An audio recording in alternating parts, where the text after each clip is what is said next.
Hey guys, how y'all doing today? My name is Franchise Fanatic, and welcome back to the channel. And today, for you guys, there's another Marvel movie review. I know it probably should have been Black Panther Wakanda Forever, but you know what? Thunderbolts, asterisk, whatever. Thunderbolts just dropped, and yeah, so I saw it. On the May 2nd, on May 2nd, and I know this is coming out May 3rd, but I got home late, so what do you do? But anyway, yeah. So not only did I see this movie, but yeah, like it's good. I know, there's a lot of people online being like, oh, this is the best Marvel movie since Endgame. And, that's kind of how they want to market it. I don't know if it is. I'd much rather watch, like, Shang-Chi, No Way Home, Deadpool and Wolverine, Guardians 3, stuff like that. That's not to say this is a bad film, okay? Don't twist my words. This movie's effing great. Like, it's very, very good. And you also kind of hear that, oh, this is like the A24 of Marvel, right? Where it just kind of feels like unique and different, and it has, its own flair to it. And it definitely does. I think that it really does have a lot of qualities to it where it feels, yeah, unique, right? And different and special. Obviously, I'm not going to spoil it. The movie literally just came out. So, please, if you had any intention of seeing this film in theaters, do not, or at least try not to get spoiled. Because I know, that's no fun. Thank God I saw it at day one, but, not everyone has that opportunity. So, it's you got to be careful, dodge the effing landmines, but it's good, and it's hard not to spoil it, but there are, two post-credit scenes, so the first one's kind of funny, second one's pretty serious, pretty game-changing and insane, actually, but the movie itself is good, okay? Obviously, it's the Thunderbolts, it's this group of ragtag turds, pretty much. You got, Yelena Belova, Red Guardian, Bucky Barnes, Ghost, Taskmaster, and someone else I'm probably forgetting, and John Walker, the old Captain America for about 2 seconds, fighting, Sentry, or, the Void, right? And I think it's a really kind of cool element. Obviously, if you've seen the trailer, you know that, he's a pretty dangerous, maybe not villain, but, person, turning people to shadows, kind of like Pitch from Rise of the Guardians, in a way, just kind of effing people up with shadows and all that. And obviously there is more to it than, just that. But, what's really good about the movie besides, obviously the sound design is good, the music's good, get that out of the way. But the writing is good. Every character is, they feel like they have maybe not like an arc, so to speak. There are arcs like certain characters go through, but, every character feels like they genuinely matter and what they're doing counts. Red Guardian, for example, when I did my re-review of Black Widow for my, big MCU rewatch series, that don't worry, it's still coming out. I'm pretty much done with school now, so I can, hopefully have a little bit more time to watch Black Panther 2, and, start watching these other things too. But, Red Guardian and Black Widow, I hate as a character. Like, yeah, he's funny, but he's not really good, right? Like, I'm not saying Black Widow's a total woke fest. In that movie, I mentioned it in my review, but a lot of the women are, perfect, or, they're really, really good. And then all the men are, pigs and horrible, and they're all bad and all that, and they're all stupid, and they make jokes, and they fail. And yeah, Red Guardian was pretty much written to be a punching bag, right? Like, General Hux in the sequel trilogy, right? Although General Hux was a way better written character than Red Guardian. And thank God, in this film, Red Guardian is not, yeah, he's the funny guy, right? He's in the trailer. But he's not the stupid funny guy where, like, oh, everyone, man or woman, is just better than him, and he's just there to be an idiot. In Black Widow, he's basically Patrick Star, and in this movie, he's more like, I don't know, SpongeBob, right? Like, he's still dumb, but he's more competent than Patrick. So I think that's kind of a good thing. Bucky Barnes is always good. This does take place after Captain America: Brave New World. Captain America 4, the one with Red Hulk in it, which is, hopefully you saw that one too. That was a good film too. But this one is, like I said, all the acting is good, all the writing is good, nothing really that woke, nothing that I noticed was, blatantly left or right. It was just kind of the story they wanted to tell. So that's good. And yeah, I mean, like, the CGI is really good. Obviously you've seen a lot of behind-the-scenes special effects and, behind, making of documentaries or whatever, they post on YouTube. And a lot of it is, we're doing this practically, right? Oh, we're going back to the practical side of it. Not everything is CGI. And, Marvel, old and new, I think you need to have a balance of practical and CGI, like, people say, there are people that I know that are like, oh, I don't like animated movies because they're for babies. I don't like animation. That's for fetuses.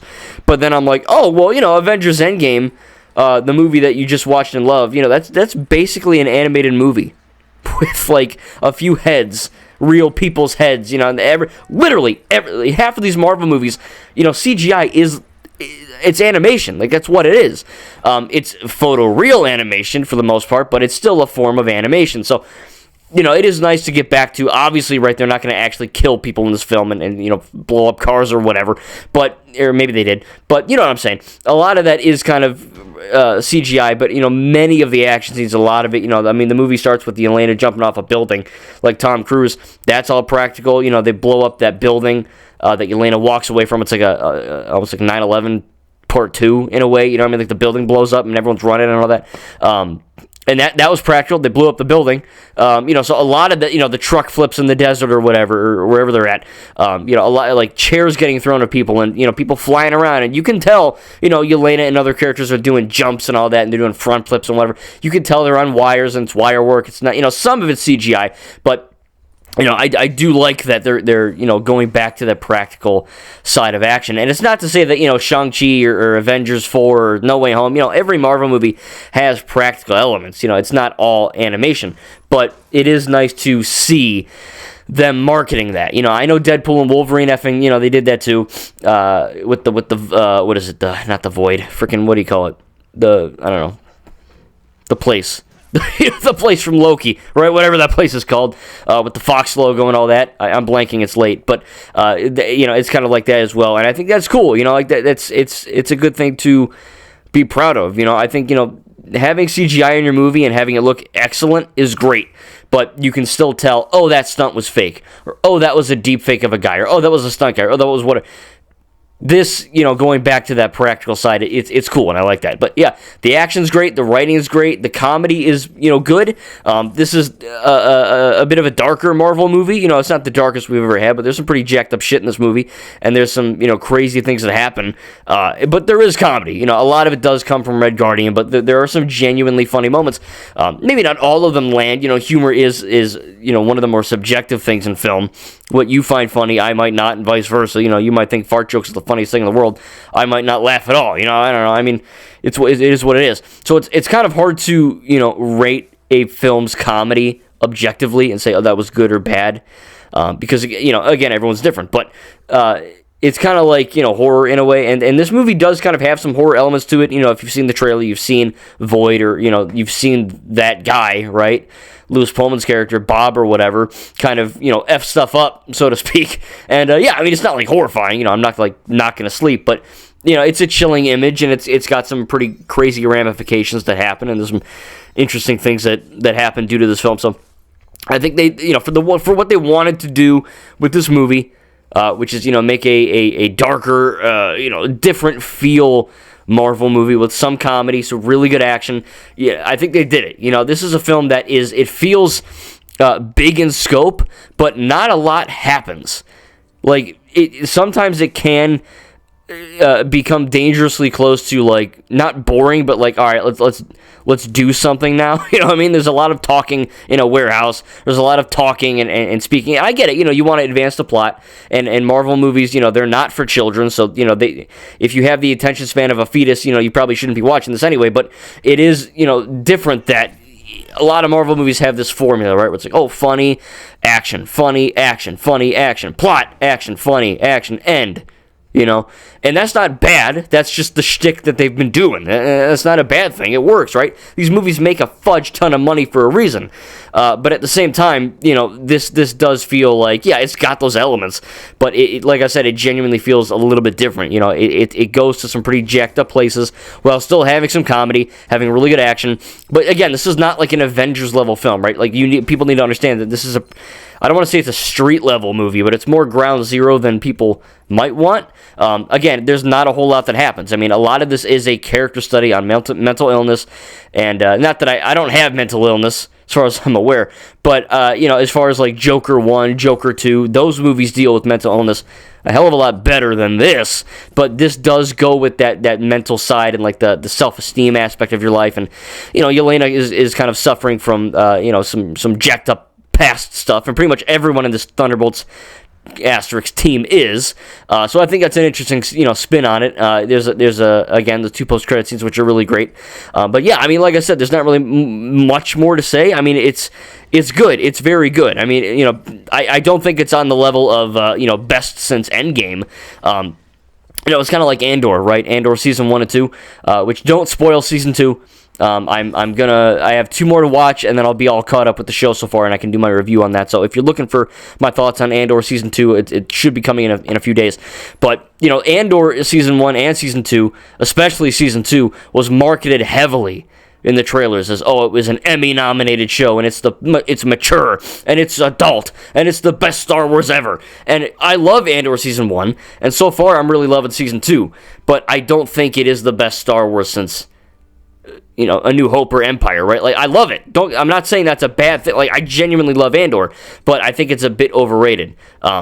This isn't an Andor video, but, that's a comparison, right? Like, I think this is not, in my opinion, to the level of best since Endgame.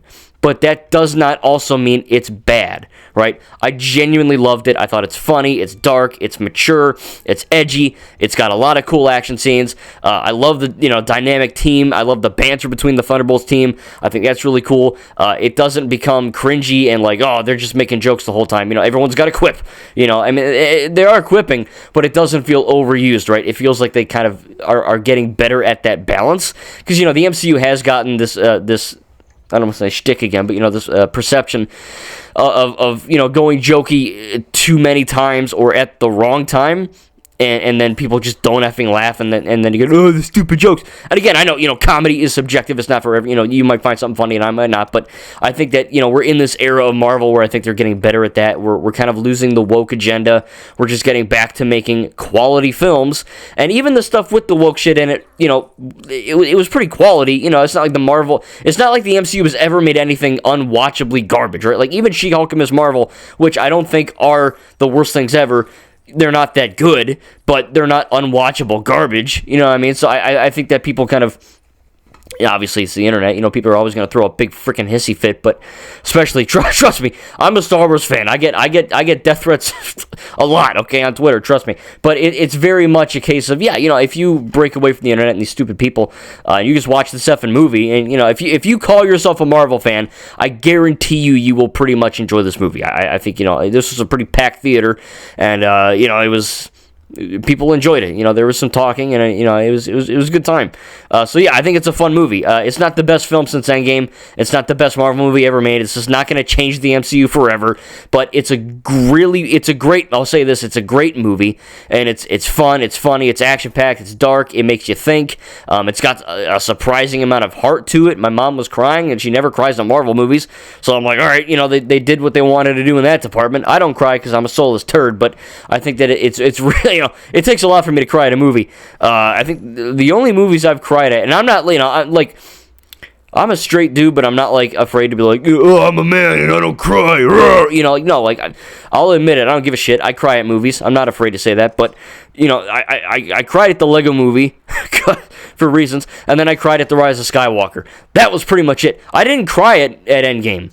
I think I might have teared up at No Way Home, maybe, I don't know, but, I don't cry at a whole lot of movies, so no, I didn't, cry, but I did, I'm not completely soulless, right? I'm a human. I have emotions. I'm not a robot or a droid. So yeah, I felt something. So they really wanted you to kind of understand what Yelena's going through with obviously what happened in Black Widow and her life in the Hawkeye show and whatever. I think it's cool, and again, it's really awesome to be in this MCU era now, where you're in this multiverse saga, and on the one side you get the Venom movies, what is it, the old Fantastic Four movies, the Spider-Man movies, the X-Men shows, the Spider-Man games.